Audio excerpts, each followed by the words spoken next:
Ya estamos de regreso aquí en Ángulos comentando este asunto que ha venido pasando en las últimas horas a raíz de la manifestación y enfrentamiento del sábado pasado, que decíamos, pues sí, efectivamente es condenable cualquier tipo de violencia. Si los manifestantes, algunos de ellos optaron por la violencia, pues que se les identifique, que se les detenga, que se les castigue, pero el problema es que hoy no tenemos la seguridad. Se les preguntaba a las autoridades de Guadalajara si había la seguridad plena de que los detenidos habían participado en estos desmanes y no podían asegurarlo. Decían, es que no es nuestro trabajo, es trabajo de la Procuraduría. Nosotros los detuvimos, pero lo pusimos a disposición de la Procuraduría.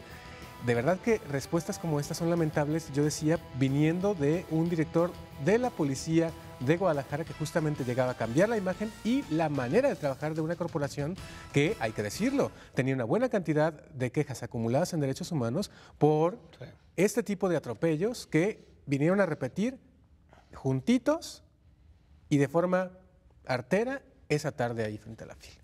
Quizá un poco el descargo de Carlos Mercado, por supuesto que es el último responsable, o el penúltimo, antes del alcalde, de una operativo de esta naturaleza, pero también, por supuesto, que le entrega una corporación que por su simple llegada no cambia estructuralmente, y a veces ni siquiera cosméticamente, sino que simplemente cambia de mandos. Entonces habrá que ver a futuro cómo se aborda esto. Pero también creo que es grave incluso para la acción gubernamental en su conjunto. ¿Por qué? Porque cuando el Estado acciona de esta manera, violando la ley, ¿no? Violando derechos humanos, cuando menos en las tácticas con las cuales capturan a quienes podrían ser presuntos sospechosos de algún tipo de ilícito, ¿no? Pero cuando hacen eso, el propio Estado se deslegitima su capacidad de ejercer después la violencia legítima. Yo digo que el Estado no tiene violencia legítima, tiene el monopolio de la violencia legitimable, tiene que legitimarla. Y legitimarla respetando el Estado de Derecho y no violándolo. Y hay imágenes que son muy claras donde sí hay un abuso en el uso de la fuerza. Claro.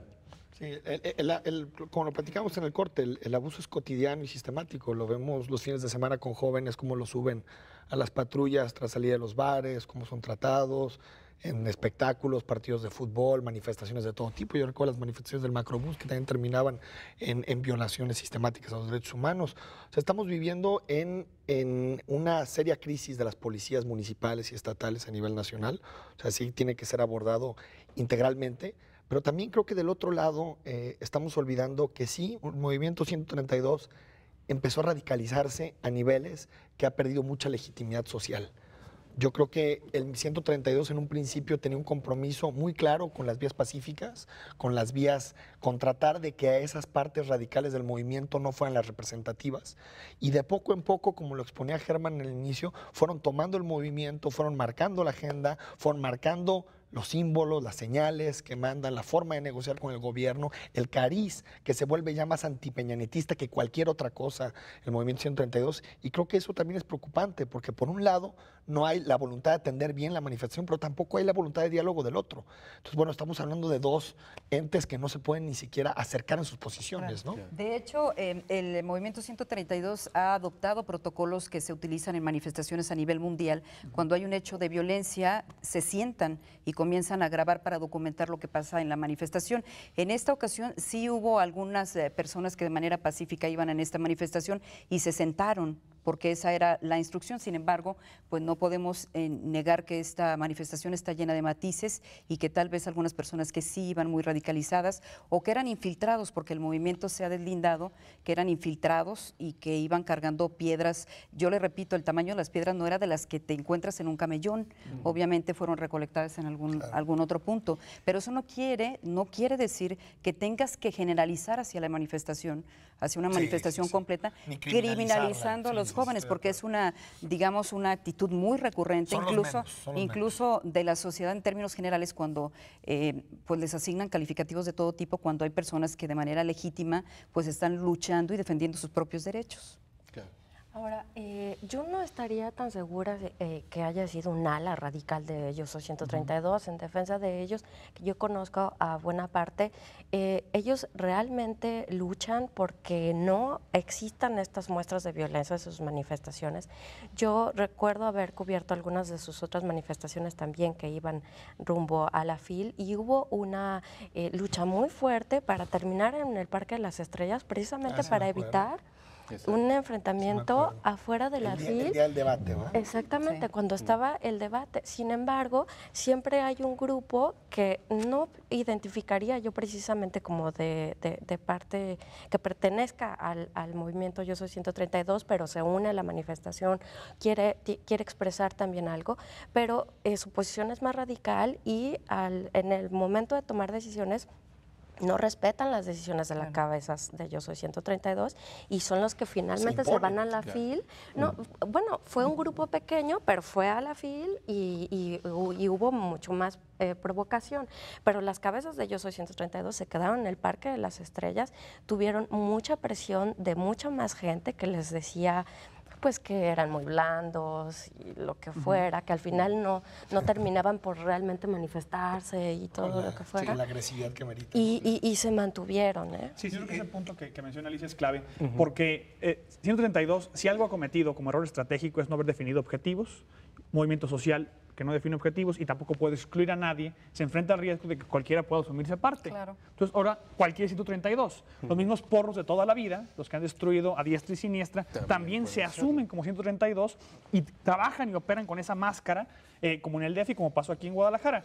Sin embargo, yo lo que observo es que de quienes sí son 132 desde el inicio, digamos, y que sí estuvieron en la organización y los vemos cara a cara, no con trapos en la cara, ellos, en todo caso, pecaron de ingenuos, me parece, ¿no? Y que también habría que poner ahí las responsabilidades en su justa medida. En un principio, ¿no? El tema de los medios de comunicación, se ¿no? La difuminó la democratización. segunda- se difuminó la segunda semana. El gran problema es que cuando se convierte en un movimiento anti-Peña, ahora sí caben todos los anti-Peña, ¿no? Exacto. Que también hay radicales, que también hay agitadores, que hay todos ellos. Sí, al respecto de 132, yo quiero decir dos cosas muy específicas. Una es que efectivamente lo que dice Alicia es de resaltarse. Siempre cuidaron que las manifestaciones fueran creativas, divertidas, festivas y pacíficas. Hasta este sábado. No habían permitido que el grupo que buscaba radicalizar el movimiento llegara tan lejos, ¿no? En ese sentido, la crítica que yo le hago a 132 es la misma que le podemos hacer a la policía de Guadalajara.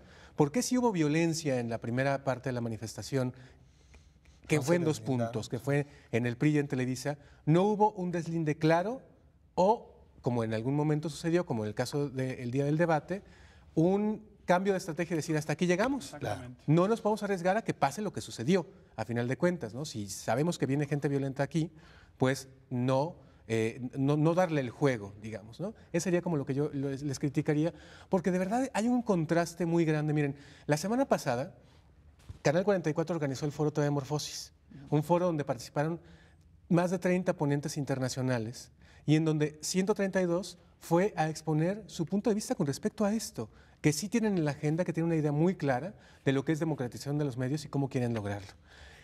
Canal 44 abrió el foro y en el mismo foro donde se estaban llevando a cabo las discusiones, arriba en el World Trade Center, en la terraza, y con las cámaras y el equipo de Canal 44, se llevó a cabo el foro. Pero fue una negociación pacífica, fue una negociación de respeto, de diálogo.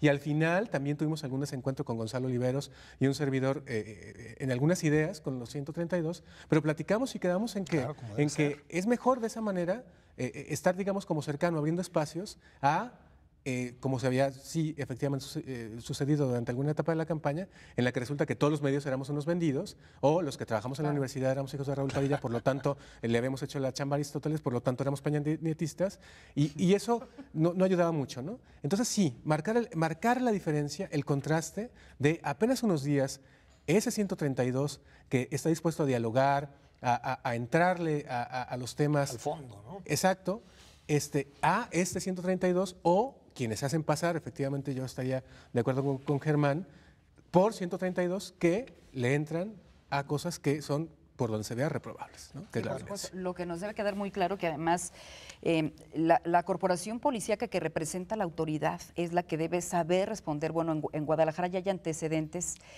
con un asunto así, entonces lo mínimo que deberían de tener pues son los elementos para saber que no se pueden controlar todas las variables, que hay riesgos y ellos son quienes nos protegen. En lugar de respetar la ley o protegernos, detuvieron a personas que eran totalmente ajenas a esta manifestación. Sí, qué bueno que lo mencionas, Gris, porque la verdad es que mi sensación desde el sábado es de una profunda tristeza, coraje y decepción de que del 2004, de esa cumbre a la fecha, es decir, 8 años después, no aprendimos nada en materia de derechos humanos. Y exactamente como pasó en aquella ocasión en que las policías detuvieron a 2 personas que iban a recoger boletos a Radio Universidad, ahora están deteniendo a 2 personas, por lo menos, que estaban dentro de la feria o que iban a la feria y que lo que hicieron fue grabar. Nada más. ¿Qué clase de animales tenemos de policías? Vamos a una pausa y después de la pausa regresamos.